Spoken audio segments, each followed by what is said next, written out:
Algumas vezes, os fantasmas do medo, da ansiedade, da culpa e de tantos outros sentimentos conflituosos deixam a nossa vida nublada e chuvosa. Para trazer a harmonia, a luz, o florescimento da jornada de volta, nós precisamos trabalhar esses sentimentos, sabe? Enfrentar nossos fantasmas, conversar com eles e resolvê-los. Vamos juntos?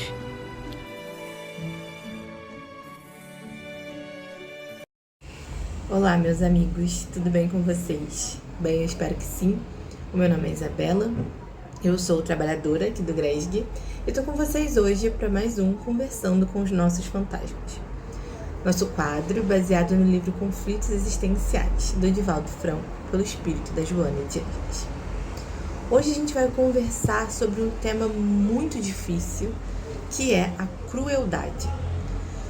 No mundo que a gente vive, o tempo todo a gente é bombardeado com notícias na TV, na internet, que expõem a crueldade humana.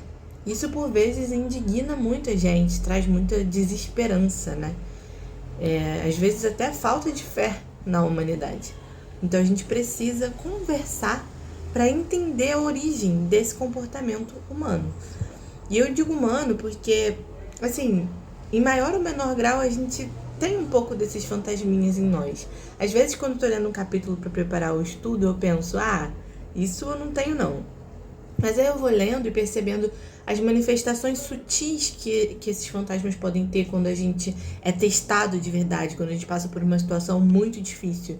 Então a ideia aqui é que a gente possa, além de compreender esse comportamento da forma mais exacerbada que às vezes se apresenta no outro, mas é também se perceber, se conhecer, olhar para dentro de si, que é uma tarefa muito difícil, mas vamos juntos, né? A crueldade, ela é um sentimento de indiferença. Mais do que indiferença, na verdade, é um sentimento de prazer pelo sofrimento do outro. Então, não é uma simples emoção, como o medo ou a tristeza que a gente tem. É, na verdade, patológico. É o que a gente chama de um comportamento desviante. Como todos os fantasminhas que a gente vem conversando até aqui, a Joana explica pra gente que a origem é no espírito. Nas nossas vidas, nas nossas existências passadas, a gente viveu coisas que marcaram o nosso espírito. E a origem desse desvio de conduta, como da maioria dos outros, é no espírito. Então, numa existência passada, a pessoa que sofre, né, desse desvio de conduta que é a crueldade, passou por uma situação difícil. E essa pessoa não compreendeu essa situação que ela passava como uma situação dentro da lei de equilíbrio de Deus, né? Porque tudo que a gente passa tem um motivo, a gente passa para o nosso aprendizado. A nossa encarnação, ela é preparada, né, de acordo com todas as nossas vidas passadas, de acordo com aquilo que a gente precisa desenvolver, para que a gente possa aprender da melhor forma. Só que esse espírito, ainda não conhecendo, não compreendendo bem essa lei do equilíbrio, essa lei do cosmos, passa por uma situação difícil e, em vez de aprender, se sente muito injustiçado. Isso é muito difícil, né? Porque a gente sabe como é que é quando a gente está passando uma situação desafiadora. Por vezes, a gente tem dificuldade de ter fé. Eu arrisco dizer, né, na maioria das vezes. A gente se sente mesmo injustiçado. Só que esse espírito se sentiu tão injustiçado que ele começou a alimentar um ódio, um sentimento de vingança, de querer se vingar da vida, de querer se vingar das pessoas às quais ele atribuiu esse momento difícil, né? Então, quando esse espírito vai reencarnar, a gente sabe que os sentimentos, os pensamentos que a gente tem, eles marcam o nosso perispírito. Então, quando a gente tem muita injustiça, muito ódio, se sente muito revoltado, isso tudo marca o nosso perispírito. E aí, quando vai reencarnar, passa a imprimir no tecido sutil do cérebro, né, essas impressões desses sentimentos tão pesados. E isso altera a fisiologia cerebral mesmo, altera o funcionamento do cérebro físico. Então, por vezes, as pessoas têm distúrbios nos neurotransmissores, problemas na serotonina, por exemplo.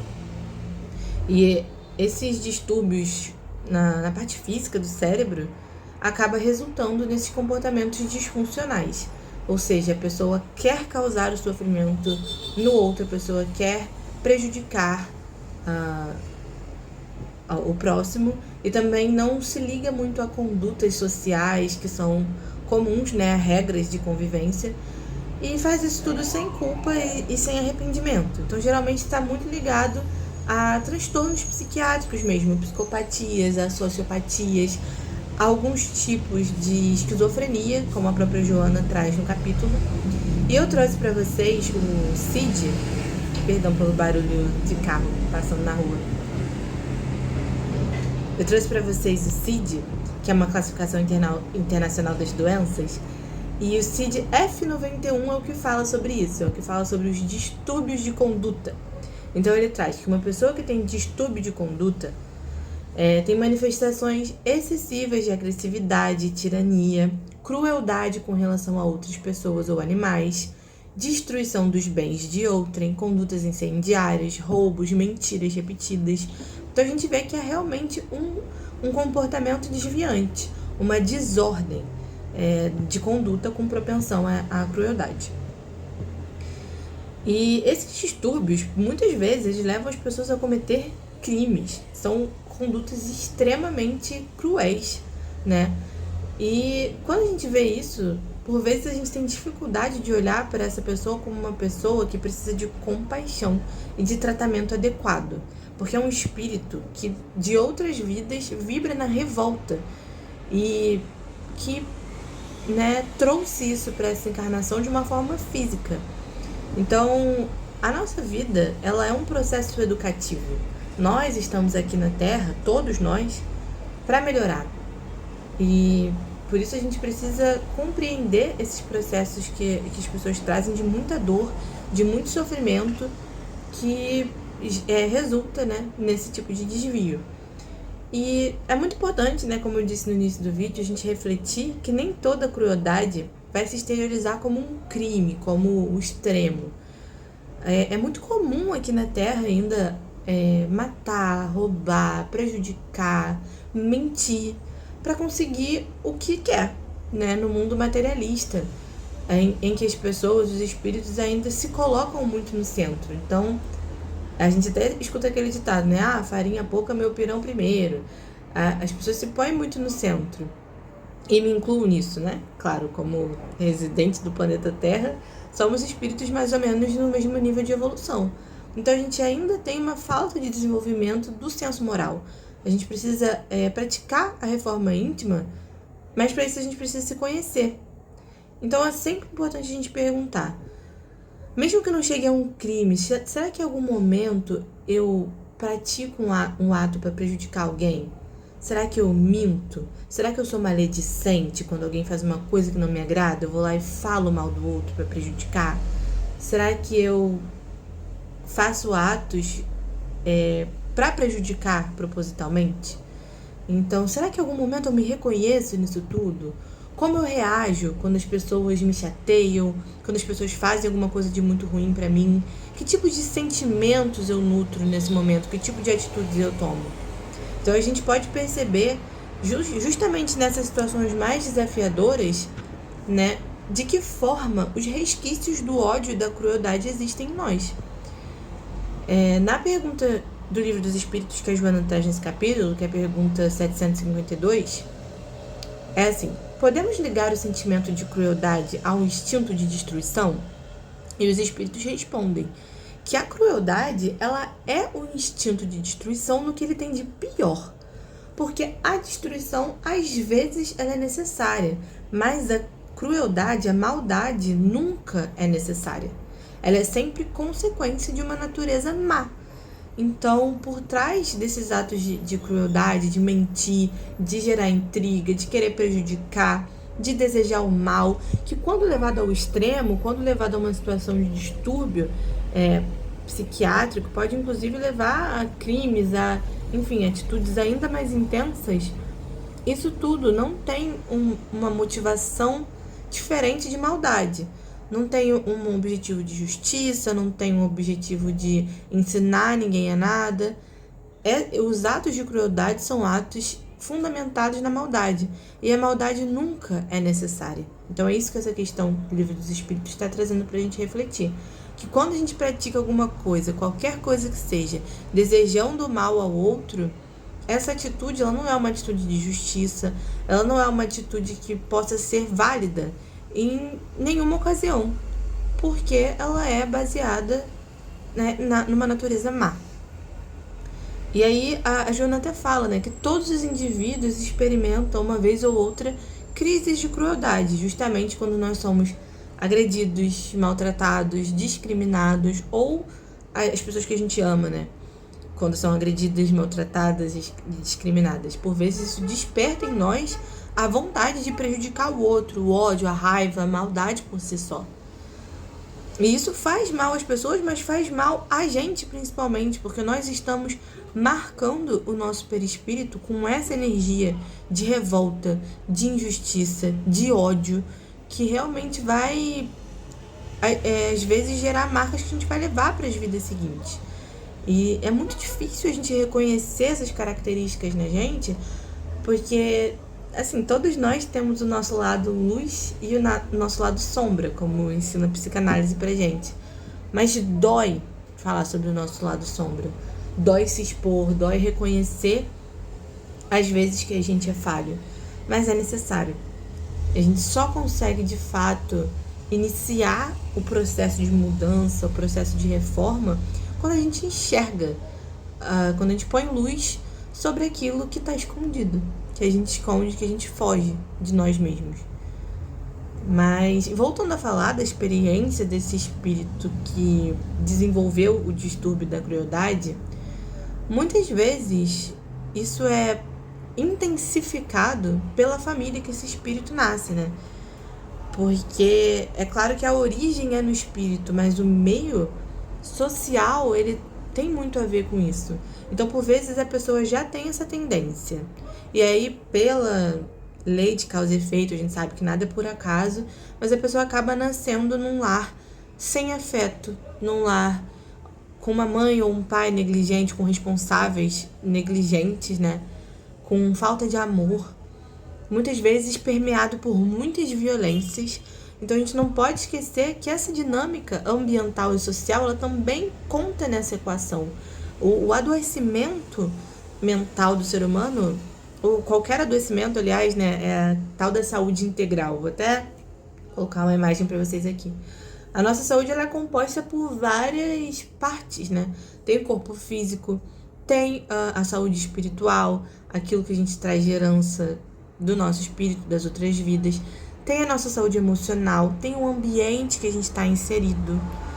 Então, tem a cultura, por exemplo, do local que a gente vive. Então, todas essas coisas, elas contribuem para a nossa saúde ou para o nosso adoecimento. Então, por vezes, é uma pessoa que passou nessa vida por diversas violências que intensificam aquela tendência que ela já trazia no espírito. E aí, muitas vezes, a gente quer pegar uma pessoa que faz maldade, que tem atos de crueldade, quer punir a qualquer custo. É claro, gente, que as pessoas precisam passar pela consequência dos seus atos. Então, assim, a pessoa cometeu um crime, vai precisar,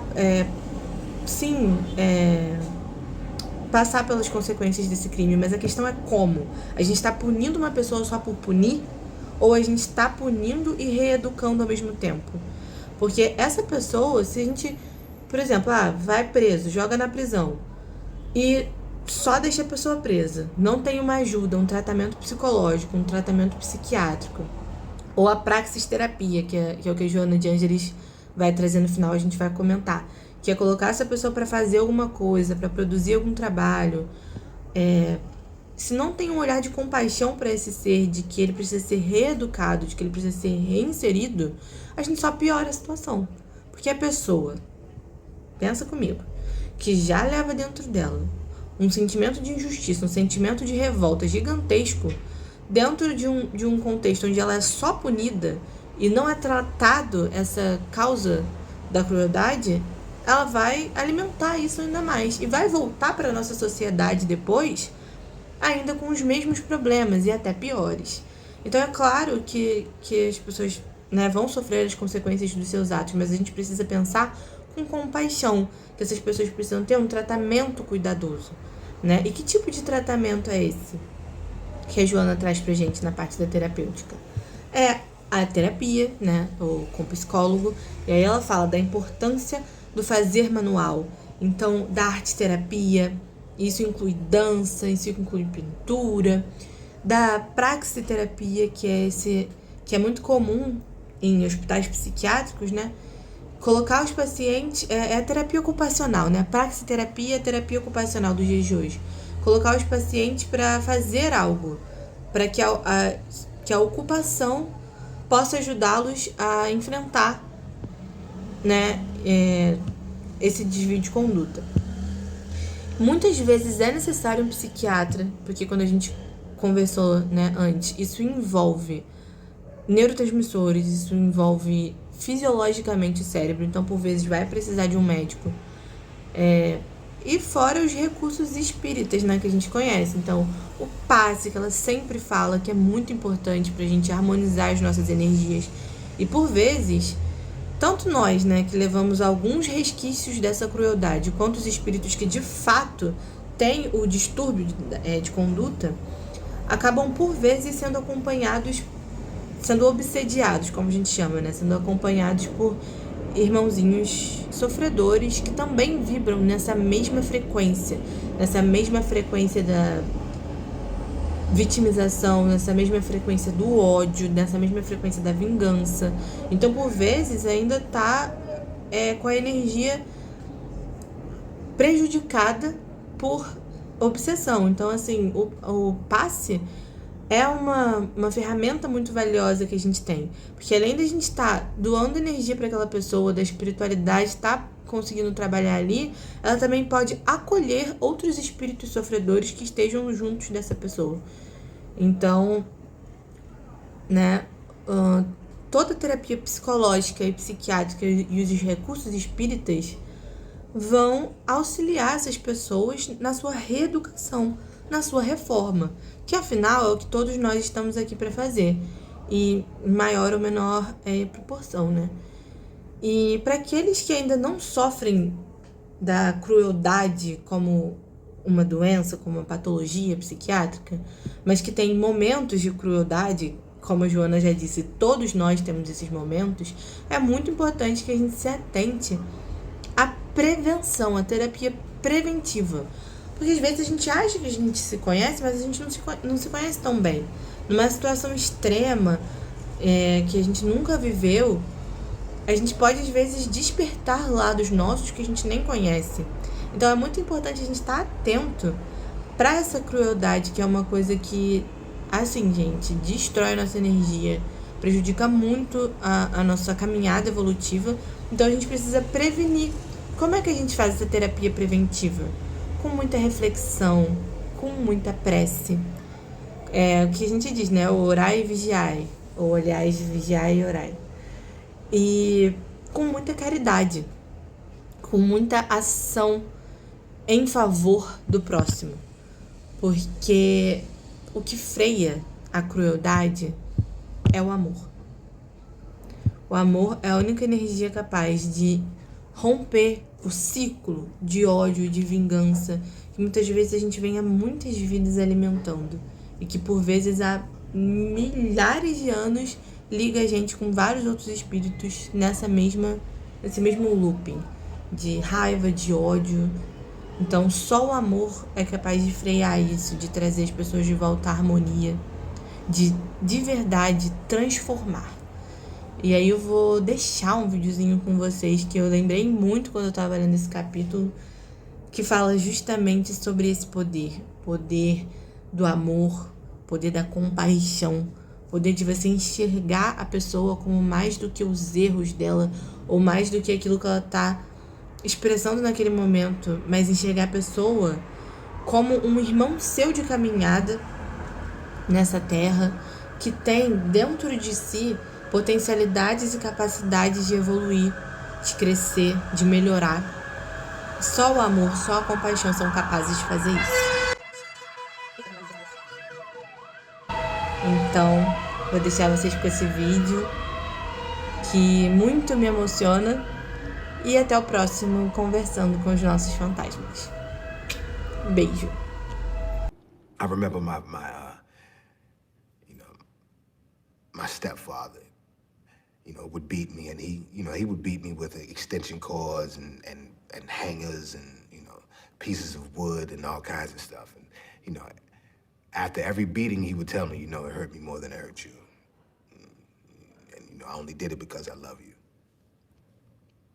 It was kind of, it communicated the wrong message to me about what love was. So for many years, I thought that love was supposed to hurt. And I hurt everyone that I love. And I measured love by how much pain someone would take from me. And it wasn't until I came to prison in an environment that is devoid of love that I began to have some sort of understanding about what it actually was and was not. And I met someone, and she gave me my first real insight into what love was, because she saw past my conditions and the fact that I was in prison with a life sentence for murder. And not only for murder, but for doing the worst kind of murder that a man can do, murdering a woman and a child. And it was Agnes, the mother and grandmother of Patricia and Chris, the woman and child that I murdered, who gave me my best lesson about love, because by all rights, she should hate me.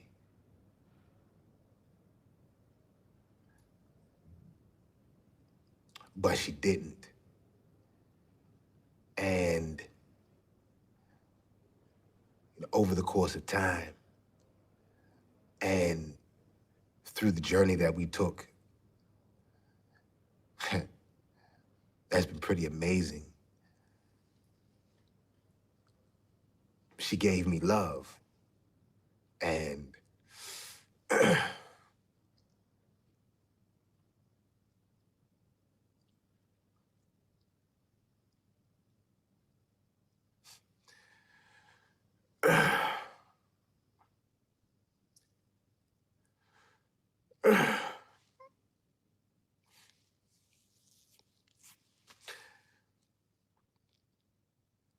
she taught me what it was.